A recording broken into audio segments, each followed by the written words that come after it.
Это необычный круглый стол, который проводился ранее ЦСИ. Речь идет о текущей ситуации в мире и о реакции и понимании Абхазии того, что происходит. То, что происходит в мире сегодня, оно не может не иметь отношения и к нам, не может не беспокоить и нас, потому что уже хорошо заметны изменения, которые происходят на Южном Кавказе.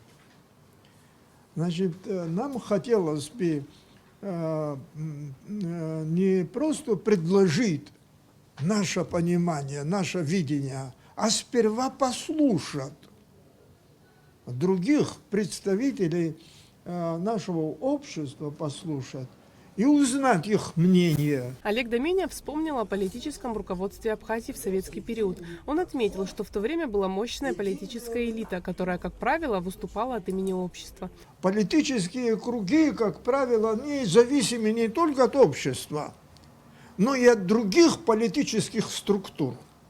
И сегодня то же самое. Наши политики, наша власть и государство, оно имеет отношение к другим государствам. И не всегда то, что наши правители говорят, совпадает с настроением общества.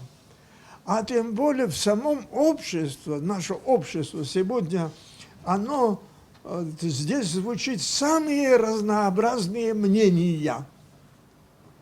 Более цельным мнением обладали наши люди в советское время. У них было единое мнение. Лана Ангрба, кандидат филологических наук, доцент кафедры иностранных языков АГУ, рассказала о некоторых парадигмах современного мира, в которых мы оказались, и ознакомила с взглядом международной академической среды на новую реальность. Она рассказала о сущности концепции бани мира, которая была разработана задолго до пандемии. Характеристиками концепции являются именно хрупкость, тревожность, нелинейность, непостижимость.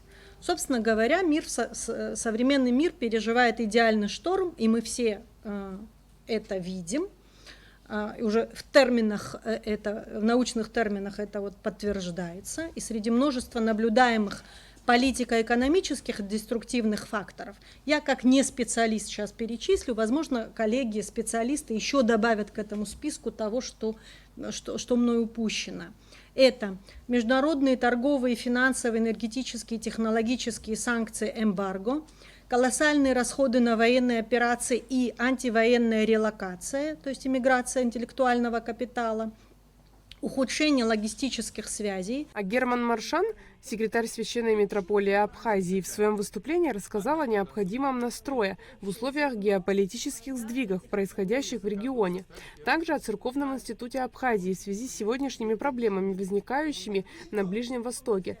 Историческая память Абхазии хранит важную закономерность, которую в эпоху глобальной турбулентности необходимо осмыслить как стратегический императив, отметил Маршан. События Кавказской войны, по его словам, повлекшие за собой трагедию, махаджирство и коренные изменения в нашем укладе, парадоксальным образом вновь актуализировали задачу церковного институционального оформления края. Сложная религиозная ситуация, сформировавшаяся после османского присутствия, вопросы веры и духовного окормления населения оказались тесно вплетены в контекст региональных интересов крупных держав.